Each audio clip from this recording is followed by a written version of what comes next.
ମଣିପୁରର ନିର୍ଯାତିତ ଲୋକଙ୍କ ପାଇଁ ପ୍ରାର୍ଥନା।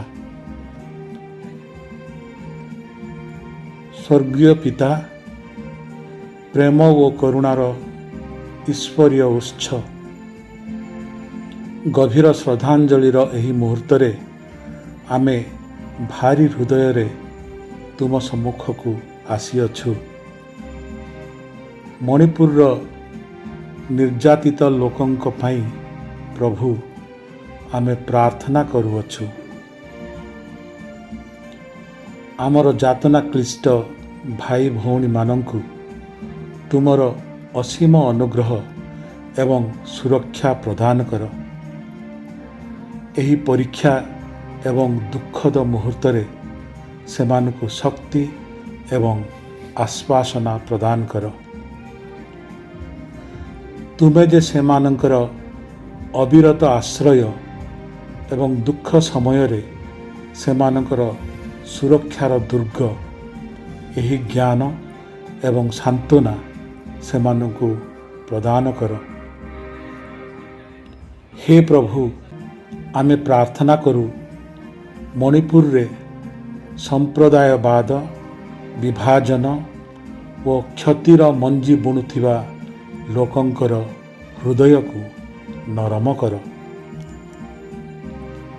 ସେମାନଙ୍କ ମନକୁ ଆଲୋକିତ କର ଏବଂ ସେମାନଙ୍କୁ ସହାନୁଭୂତି, ବୁଝାମଣା ଏବଂ କ୍ଷମାର ପଥରେ ସଞ୍ଚାଳିତ କର।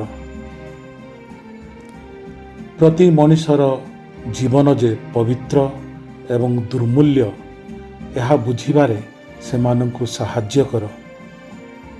ସେମାନେ ଯେମିତି ତୁରନ୍ତ ଅତ୍ୟାଚାର ବନ୍ଦ କରି ଶାନ୍ତି ଓ ସମନ୍ୱୟର ପଥ ଚୟନ କରିବେ, ସେଥି ନିମନ୍ତେ ସାହାଯ୍ୟ କର।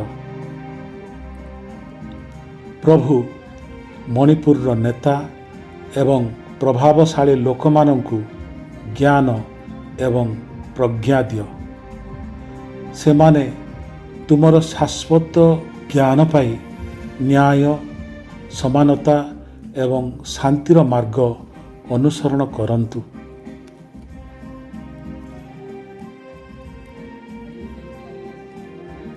ସମସ୍ତଙ୍କ ହୃଦୟ ଓ ମନରେ ଚିରସ୍ଥାୟୀ ଶାନ୍ତି ପାଇଁ ଏକ ଆବେଗପୂର୍ଣ୍ଣ ଆଗ୍ରହ ସୃଷ୍ଟି କର। ଲୋକମାନଙ୍କର ସାମୂହିକ ସ୍ୱର ଘୃଣା ଏବଂ ହିଂସାର ବନ୍ଧନରୁ ଊର୍ଦ୍ଧ୍ୱକୁ ଉଠି ଜାତି ଏବଂ ଧର୍ମର ସୀମା ଅତିକ୍ରମ କରୁ।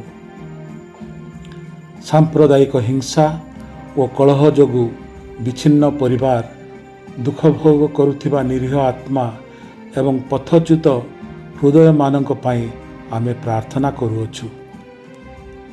ତୁମର ଶାଶ୍ୱତ ପ୍ରେମ ଏବଂ କ୍ଷମାର ହସ୍ତ ପ୍ରସାରଣ କରି ସେମାନଙ୍କୁ ଆଲିଙ୍ଗନ କର।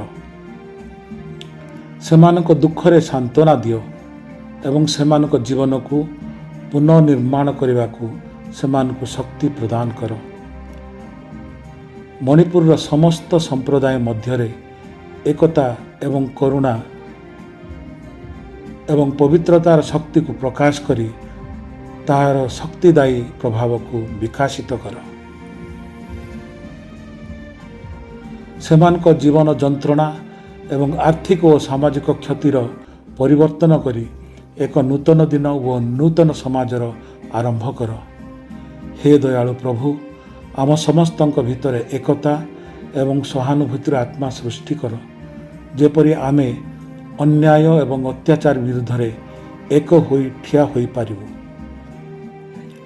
ଆମକୁ ଭାଗ ଭାଗ କରୁଥିବା ଅମାନବିକ ଶକ୍ତିମାନଙ୍କୁ ଚିହ୍ନିବା ପାଇଁ ଦୃଷ୍ଟିଭଙ୍ଗୀ ଦିଅ। ଆମକୁ ବିବିଧତା ଭିତରେ ଏକତ୍ର କରୁଥିବା ଶକ୍ତିମାନଙ୍କୁ ସମୃଦ୍ଧ କର।